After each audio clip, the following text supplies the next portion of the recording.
Hai teman-teman, ketemu lagi dengan channel Materi Sejarah. Hari ini kita akan membahas bagaimana perlawanan rakyat Indonesia terhadap kolonialisme baik dari Portugis, Spanyol, Venesia, dan Belanda. Tak perlu lama-lama, mari kita lanjut ke materi. Mari kita simak.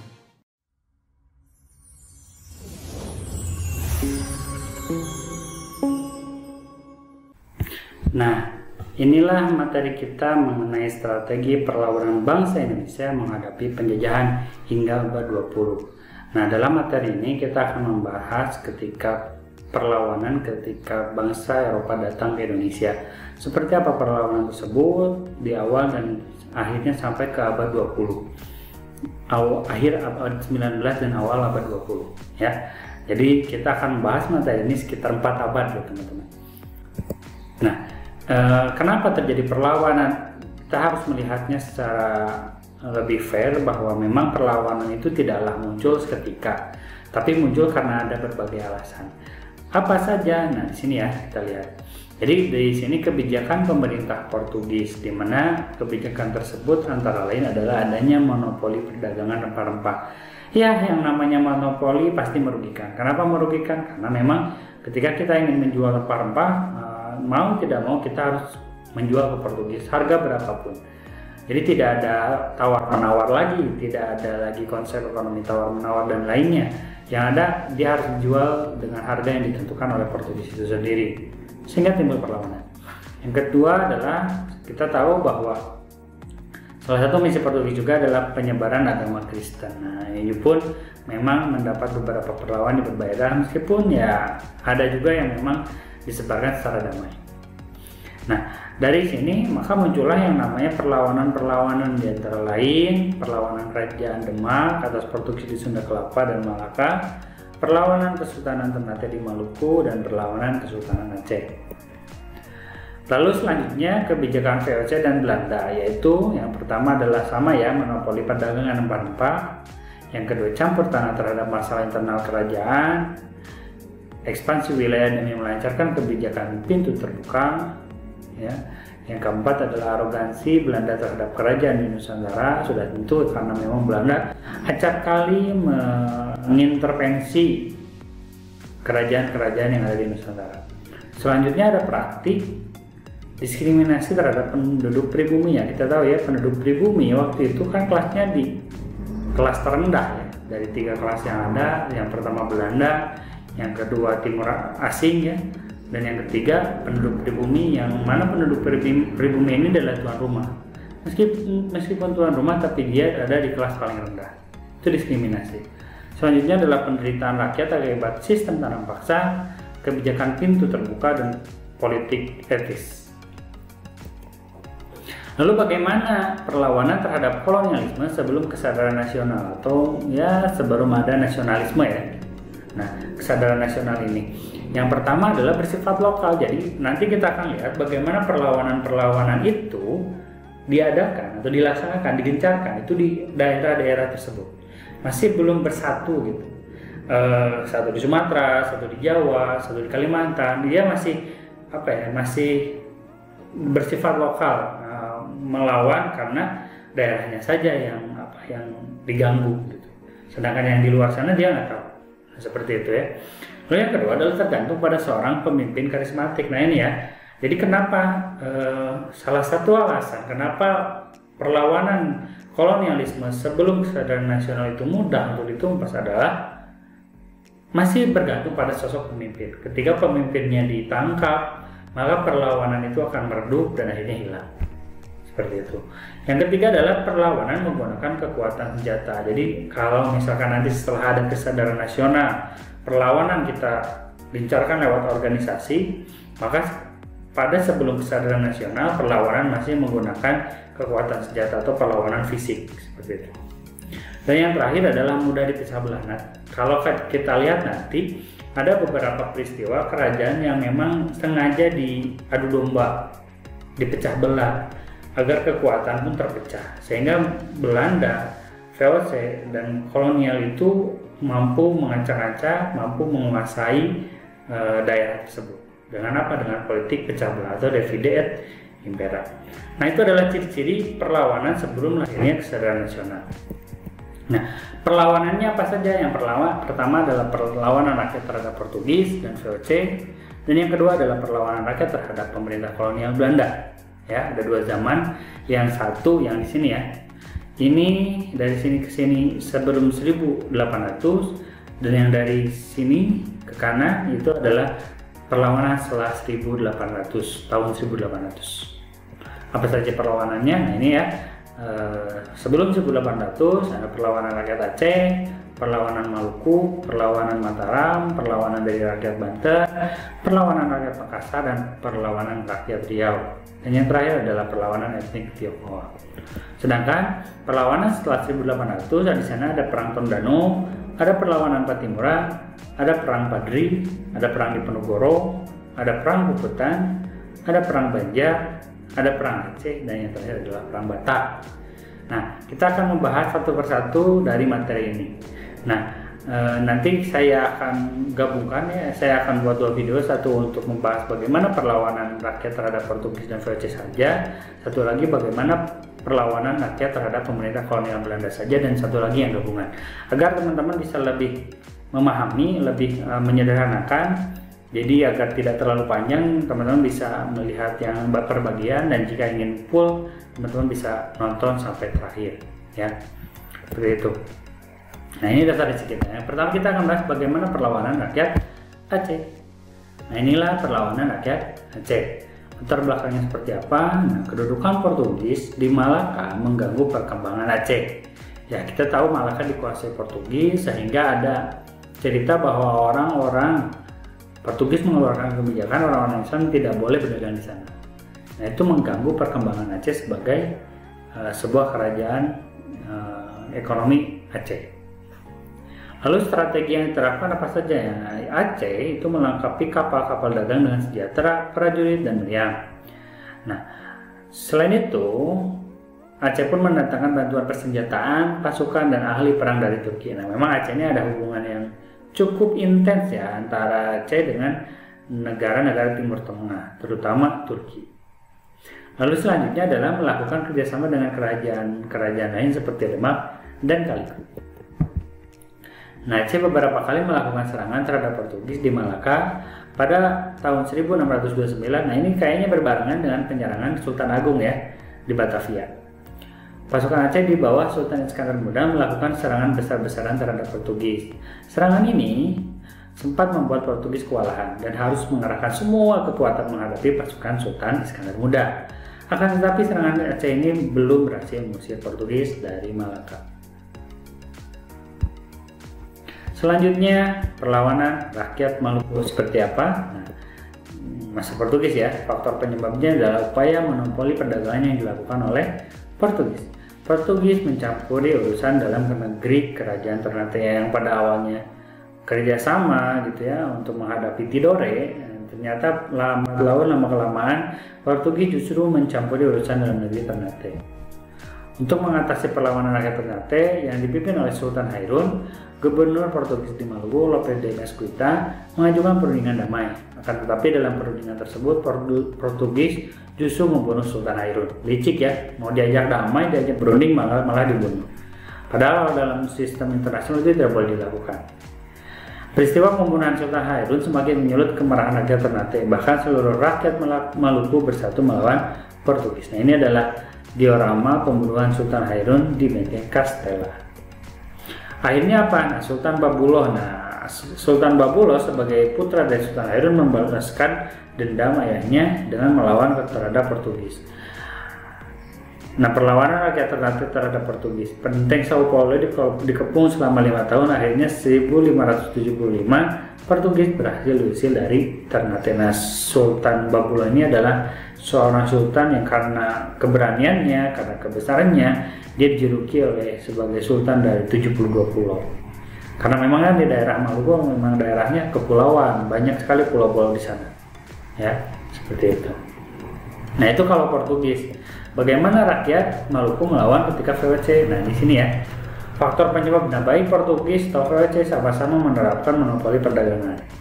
Terus ada juga campur tangan dalam proses penempatan Sultan Tidore. Nah, di sini ketika VOC datang ya 1596 sampai 1600-an ketika dia datang ke Maluku, dia mulai mengganggu, dia berhasil mengusir Portugis dari Maluku, sehingga VOC ada di Maluku dan ikut juga campur tangan terhadap proses penobatan Sultan Tidore.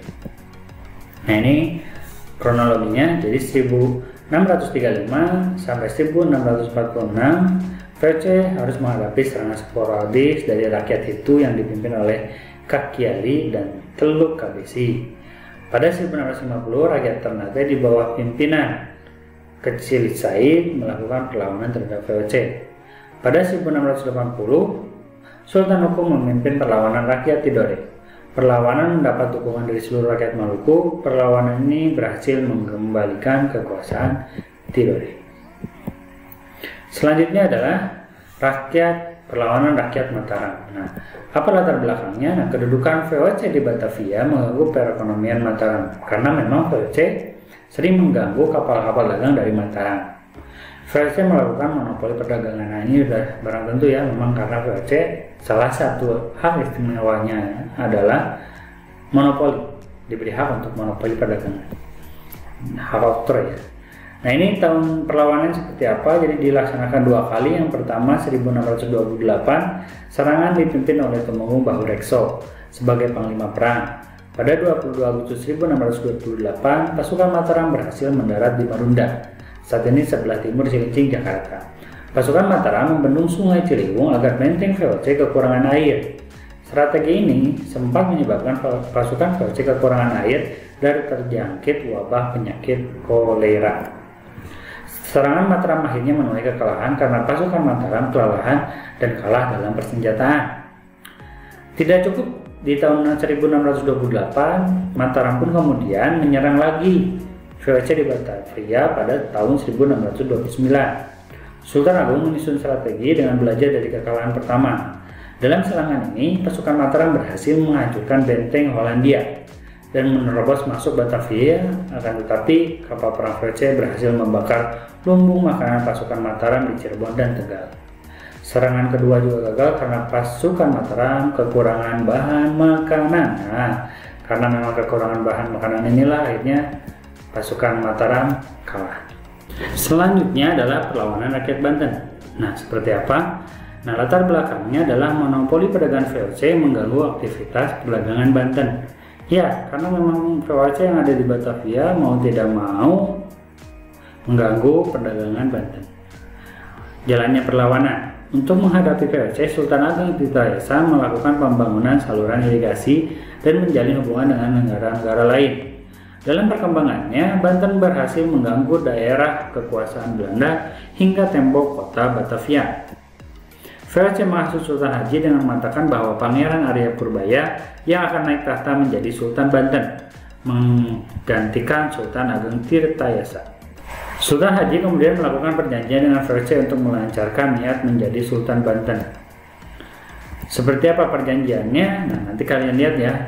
Lebih lengkapnya cuman satu hal, yaitu VOC ingin mencampuri urusan kerajaan Banten. Nah, akhirnya seperti apa? Sultan Haji dengan bantuan VOC berhasil merebut tahta Banten. Pada 1683, Sultan Agung Tirtayasa berhasil ditangkap dan ditawan di Batavia hingga wafat pada 1692. Dalam perkembangannya, Banten hanya menjadi bayang-bayang VOC. Selanjutnya perlawanan rakyat Makassar. Nah, perlawanan rakyat Makassar. Nah, di sini ada latar belakangnya ya, yaitu VOC berupaya menguasai Makassar untuk dijadikan pusat kegiatannya. Karena memang Makassar ini adalah letaknya strategis ya. Dia ada di tengah-tengah penghubung antara daerah Malaka, Jawa hingga Maluku. Jadi di istilahnya tempat transit lah ya. Tempat transitnya para kapal-kapal dagang dari Malaka, Jawa yang ingin ke Maluku transit di sini, di Makassar, di pelabuhan Sombaupu. Nah, perlawanannya seperti apa? Nah, serangan VOC terhadap Makassar dimulai pada 1634. Rakyat Makassar berhasil mematahkan serangan VOC. Pada 1666, VOC mengerahkan armada yang besar untuk menaklukkan Makassar. Dalam serangan ini, VOC menjalin kerjasama dengan Arupalaka.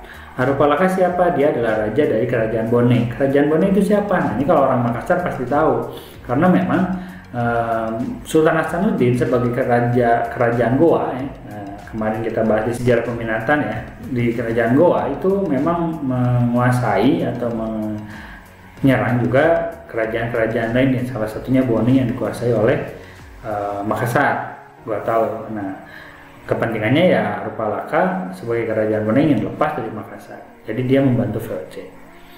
Nah, akhirnya Sultan Hasanuddin terdesak dan pada 1667 dipaksa menandatangani perjanjian Bongaya. Isinya apa? Yang pertama, VOC memperoleh hak monopoli rempah-rempah di Makassar. Kedua, VOC boleh mendirikan benteng pertahanan di Makassar. Ketiga, wilayah kekuasaan kerajaan Gorontalo di luar Makassar jadi milik VOC. 4. Harupalaka diakui sebagai Raja Bone. 5. Makassar membayar seluruh kerugian perang. Ini ya yang terjadi di perlawanan rakyat Makassar. Selanjutnya, perlawanan rakyat Riau. Kita lihat ya. Nah, latar belakangnya seperti apa? Yaitu upaya VOC menancapkan hegemoni perdagangan di Riau. Strateginya apa yang dilakukan? Yaitu Sultan Siak berpura-pura damai dengan VOC. Nah, ini disebut dengan strategi siasat hadiah Sultan. Perundingan damai antara VOC dan Sultan Siak dilakukan di Loji Pulau Guntung. Dalam perundingan itu, Sultan Siak dipaksa tunduk kepada VOC. Sesuai rencana, Sultan Siak memberikan isyarat kepada pasukan Siak yang sebenarnya telah mengepung Loji itu. Pasukan Siak segera menyerang pasukan VOC di Loji dan pasukan Siak membakar seluruh bangunan Loji. Keberhasilan siasat hadiah Sultan belum mampu mengusir VOC dari Siak. Bahkan sepeninggal Sultan Abdul Jalil Muzaffar Shah, perlahan kerajaan Siak mengalami kemunduran. Akhirnya pada 1858 Siak tunduk kepada VOC yang ditandai dengan penandatanganan Traktat Siak. Itu mengakhiri perlawanan rakyat Riau Siak. Selanjutnya dan yang terakhir di materi perlawanan rakyat terhadap Portugis dan VOC adalah perlawanan etnik Tionghoa. Latar belakangnya yaitu VOC berencana memindahkan etnik Tionghoa di Batavia ke Sri Lanka. Kenapa? Karena memang Batavia sedang dilanda krisis ekonomi. Sedangkan di sisi lain banyak sekali orang-orang Tionghoa yang datang ke Batavia. Dan itu semakin banyak sehingga yang datang tersebut pun memang berasal dari latar belakang yang berbeda. Ada yang hanya datang sebagai buruh kasar saja, sehingga karena saking banyaknya buruh kasar tersebut atau pekerja kasar ya, sehingga perlu ditertibkan. Ada yang perlu ditertibkan dan sebagian lagi itu direncanakan untuk dipindahkan ke Sri Lanka. Nah, peristiwa 9 Oktober 1740 warga Tionghoa Batavia mengungsi menuju kota-kota pantai utara Jawa seperti Pati, Rembang, dan Semarang. Para pengungsi membangun kekuatan bersama dengan warga Tionghoa di kota-kota tersebut. Oh ya, satu lagi ya. Jadi di etnik Tionghoa ini ada diberlakukan yang namanya permisi briefcase. Sebuah kartu pas, sebuah surat izin yang menandakan dia boleh tinggal di Batavia. Nah, akibat surat izin itu yang tidak memiliki surat izin itu maka ya menjadi salah satu sasaran pemindahan ke Sri Lanka tersebut, seperti itu.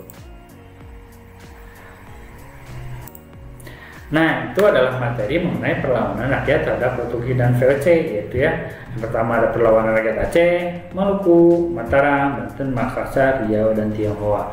Lalu kemudian bagaimana perlawanan rakyat terhadap pemerintah kolonial Belanda? Nah, mari kita lihat. Nah, ini adalah perlawanan rakyat terhadap pemerintah kolonial Belanda. Yang pertama adalah Perang Tondano. Tondano ini di Minahasa ya, di Sulawesi bagian utara. Nah, latar belakangnya seperti apa? Di sini dijelaskan bahwa rakyat menentang kebijakan Belanda yang merekrut orang-orang Minahasa menjadi serdadu. Ya, namanya juga ya. Mungkin orang-orang Minahasa ini terkenal keras gitu ya, kuat, sehingga memang direkrut untuk menjadi seorang serdadu atau prajurit gitu ya. Nah, Strategi yang dijalankan apa? Nah, Belanda membendung sungai Temberan untuk membanjiri permukiman penduduk Minahasa, sehingga dengan harapan terjadi apa, pelambatan, dihadang gitu pergerakan rakyat Minahasa menjadi terhambat. Namun pada akhirnya ya seperti itu, malah akhirnya bunuh diri. Malah akhirnya senjata makan tuan, seperti apa nanti dijelaskan. Jalannya perang berlangsung hingga bulan Agustus 1809 dan rakyat Minahasa meraih kemenangan. Mengapa strategi Belanda membendung sungai Temberan justru menjadi senjata makan tuan? Nah, tadi saya bilang ya, yaitu karena air sungai yang meluap mempersulit gerak pasukan Belanda, yaitulah senjata makan tuan ya. Nah, di beberapa literatur justru ada lagi yang namanya Perang Tondano Kedua. Nah, setelah kalah, setelah ini menang, maka VOC datang lagi ya untuk menguasai Minahasa. Nah, seperti apa di Perang Tondano II nanti kalian cari ya mengenai Perang Tondano Kedua. Oke, kita lanjut, yaitu perlawanan Pattimura. Kita tahu ya, perlawanan Pattimura itu adalah sosok pahlawan yang dulu ya, kemarin itu ada di Uang Seribu gitu ya. Nah, itulah sosok Pattimura. Kenapa dia melawan? Mari kita lihat. Nah, dia melawan karena memang VOC Belanda melakukan monopoli perdagangan rempah dan juga dilaksanakan yang namanya penyerahan wajib.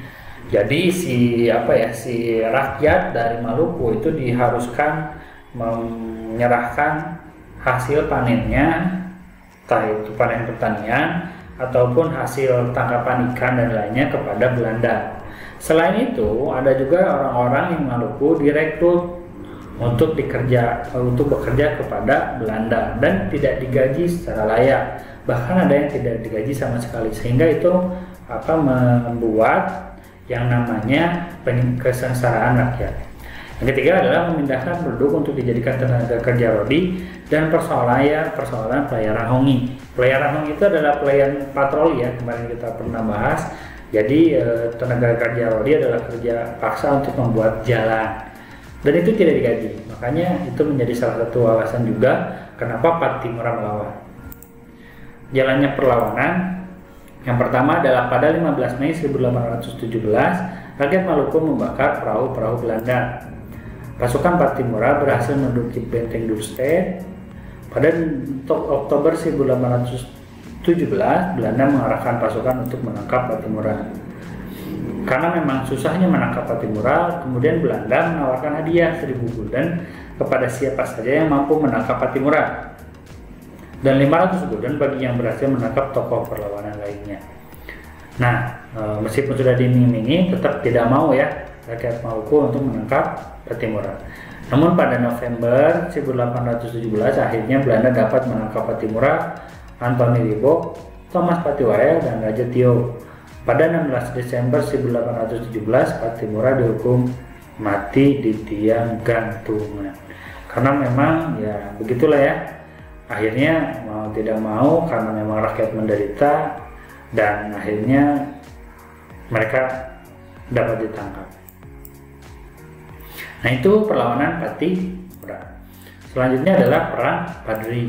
Di sana ada dua kubu ya, ada kaum adat, ada kaum Padri. Kaum adat itu yang membudayakan budaya adatnya, sedangkan kaum Padri adalah sosok yang memang sangat taat terhadap Islam agamanya. Nah, dalam konflik ini ya, Belanda mencampuri konflik antara kaum adat dan kaum Padri. Belanda ingin menancapkan hegemoni di wilayah Sumatera Barat. Jalannya perang itu dibagi tiga. Yang pertama fase 1, yang ada fase 2 dan fase 3. Fase 1 kemenangan berada di pihak kaum Padri yang mampu mengalahkan Belanda. Karena saking kewalahannya, maka Belanda akhirnya meminta perdamaian atau gencatan senjata. Nah, Belanda menawarkan perundingan damai kepada kaum Padri pada fase ini. Kenapa? Karena di seberang pulau lainnya, di Pulau Jawa, Belanda sedang menghadapi perlawanan dari Diponegoro. Yang mana dari perang melawan Diponegoro ini yang kemudian Belanda sangat kewalahan. Jadi dia ingin menyatukan konsentrasi, fokus terhadap perang Diponegoro, sehingga nanti setelah Diponegoro berhasil ditangkap, lalu kemudian dia fokus lagi ke Perang Badri. Nah, di fase ketiga Belanda menerapkan benteng Stelsel. Nah, benteng Stelsel ini sama juga diterapkan terhadap Diponegoro dan berhasil menangkap Diponegoro, meskipun sebenarnya Diponegoro ditangkap karena memang diajak untuk berunding dan akhirnya ditangkap. Sama seperti halnya di kerajaan-kerajaan lainnya, dia Belanda ini seringkali menangkap para tokoh pahlawan dengan alasan diajak berunding, padahal ingin ditangkap. Nah, pada 28 Oktober 1837 Imam Bonjol berhasil ditangkap Belanda. Mengapa pada masa dua Belanda menawarkan perundingan? Nah, karena Belanda harus menghadapi perlawanan Pangeran Diponegoro. Itu yang saya jelaskan tadi. Lanjut, yaitu Perang Diponegoro. Nah, ini ya, perang yang cukup besar karena memang terjadi di Jawa Tengah dan dia melaksanakan yang namanya strategi gerilya ya. Nanti kita lihat sama-sama. Jadi latar belakang perangnya itu kehidupan rakyat yang semakin menderita akibat eksploitasi Belanda. Itu umumnya ya, memang yang terjadi rakyat menderita. Namun khususnya yang menjadi penyebab khusus adalah patok tanah milik Pangeran Diponegoro di Tegarejo tanpa izin dicabut dan malah ingin dijadikan jalan oleh Belanda, sehingga yang namanya ya makam leluhur Pangeran Diponegoro, yang namanya makam leluhur itu sangat sakral bagi masyarakat Jawa, sehingga apalagi seorang Diponegoro yang bergelar pangeran ya, nah, itu tidak boleh diganggu gugat, sehingga ketika itu diganggu gugat maka akhirnya Pangeran Diponegoro melawan. Jalannya perang, pasukan Diponegoro menerapkan strategi perang gerilya yang dilaksanakan bersembunyi di hutan-hutan dan menyerang kantong-kantong perlawanan, kantong-kantong pusat yang dikuasai oleh Belanda. Selanjutnya perlawanan Pangeran Diponegoro mendapat dukungan penuh dari rakyat dan para ulama karena memang sudah sangat jenuh, sudah sangat benci dengan Belanda, akhirnya didukung juga oleh rakyat dan para ulama. Akhir pelangnya ya tadi diterapkannya strategi benteng Stelsel, akibatnya satu persatu daerah pertahanan Pangeran Diponegoro jatuh ke tangan Belanda. Pangeran Diponegoro ditangkap Jenderal de Kock saat berunding di Magelang ya. Tadi saya bilang dia diajak berunding. Pada awalnya ya diajak berunding gitu harusnya. Cuman ternyata diajak berunding untuk ditangkap dan akhirnya Diponegoro ditangkap. Nah, selanjutnya adalah Perang Puputan. Nah, Perang Puputan ini terjadi di Bali. Permintaan Belanda kepada kerajaan-kerajaan di Bali untuk menghapus hak tawan karang. Nah, hak tawan karang ini adalah jadi kerajaan Bali itu menyita kapal-kapal yang istilahnya berlabuh yang terdampar di Bali gitu. Jadi dia ingin menghapus hak tawan karang. Yang kedua adalah agar kerajaan-kerajaan di Bali mengakui kekuasaan Belanda. Yang ketiga memberi perlindungan kepada para pedagang Belanda. Jalannya perang.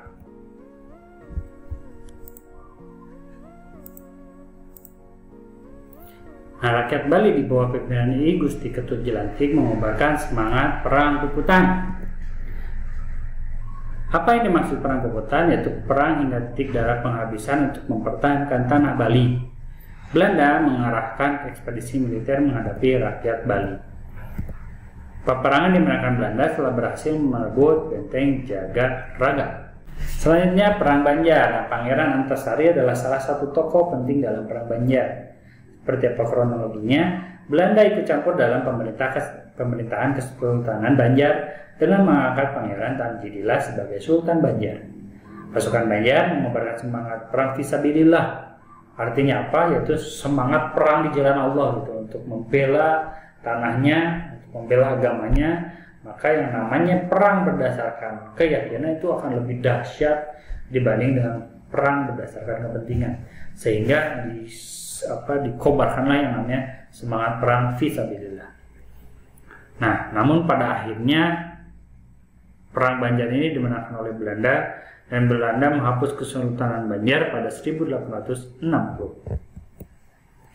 Mengapa rakyat Banjar tidak setuju dengan pengangkatan Pangeran Tamjidillah sebagai Sultan Banjar? Karena ibu Pangeran Tamjidillah bukan keturunan bangsawan Kesultanan Banjar. Nah, itu yang terjadi di Perang Banjar. Selanjutnya kedua terakhir adalah Perang Aceh. Nah, ini adalah perang terlama ya yang berlangsung sampai 1904 ya. Seperti itu. Nah, latar belakang Belanda membatalkan Traktat London. Belanda berambisi menguasai Aceh.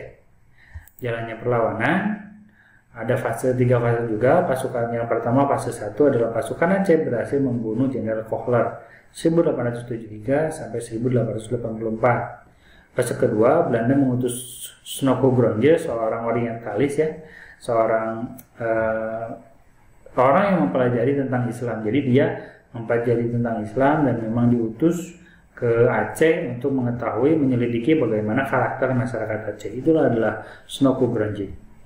Nah, pada fase ketiga Belanda berhasil menaklukkan perlawanan rakyat Aceh. Siapa tokoh-tokohnya ya? Ada banyak ya, ada Teuku Cikditiro, Teuku Umar, Cut Nyadin menjadi tokoh-tokoh yang terlibat dalam perang Aceh. Nanti lebih jelasnya kalian bisa dilihat di buku pelajaran sejarah Indonesia. Dan yang terakhir adalah Perang Batak. Nah, ini adalah Sisinga Mangaraja ke-12. Latar belakangnya adalah Belanda berniat menguasai Tapanuli. Kekhawatiran rusaknya tatanan tradisional masyarakat Tapanuli akibat kedatangan Belanda. Jalannya perang. Sisingamaraja 12 dan pasukannya menerapkan strategi perang gerilya. Belanda mendatangkan bantuan pasukan dari berbagai daerah. Belanda melakukan penyisiran di Tapanuli seperti halnya yang dilakukan dengan Beteng Stelsel pada 17 Juni 1107. Sisingamangaraja 12 wafat dalam pertempuran.